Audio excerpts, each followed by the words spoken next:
అమ్మా పొడి చేసావు కదా. నోర్ ముయ్, అరిచావంటే దీంతో పొడి చేస్తాను. రాక్షసి, ఎందుకు ఎలా పొడిచావు? సూది కాబట్టి బతికిపోయావు. అదే గుణపం అయ్యుంటే పొడిచి పారేసేదాన్ని. దెబ్బకి చచ్చుండేవాడివి. నా ముందా నీ నాటకాలు?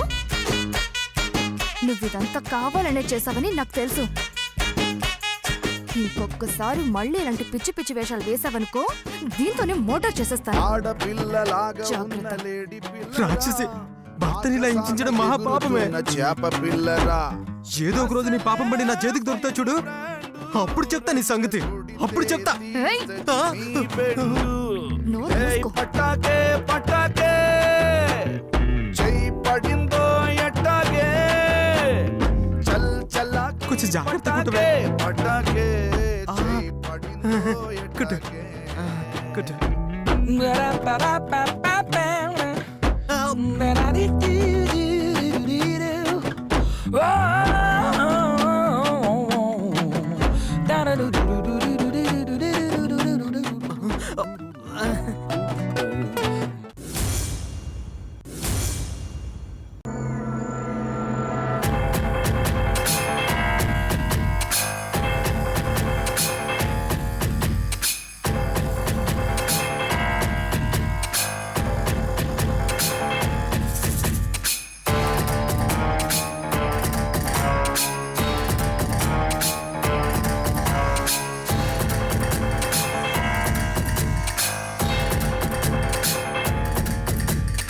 అయ్యా, మీరు చెప్పిన దాని ప్రకారం చూస్తుంటే ప్రస్తుతం మీకు గడ్డుకాలం నడుస్తుంది. ఈ సమయంలో పరిస్థితులన్నీ మీకు ప్రతికూలంగా ఉంటాయి. మీరు అనుకున్నవేవి జరగవు. చేసిన పాపాలు ఊరికే పోతాయా? ఖచ్చితంగా ఎప్పుడొకప్పుడు తగులుతాయి. అది ఇప్పుడు తగిలినట్టున్నాయి.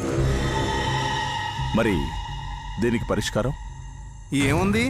పాప ఫలితం అనుభవించడమే. అంటే నా ఉద్దేశం ఓయ్. మీరు చెప్పండి పంతులు గారు, మీరు అనుకున్నవన్నీ జరగాలంటే ఏం చేయాలి? మీకున్న దోషాలు పోయి మీరు అనుకున్నట్టు జరగాలంటే దానికి ఒక్కటే మార్గం ఉంది.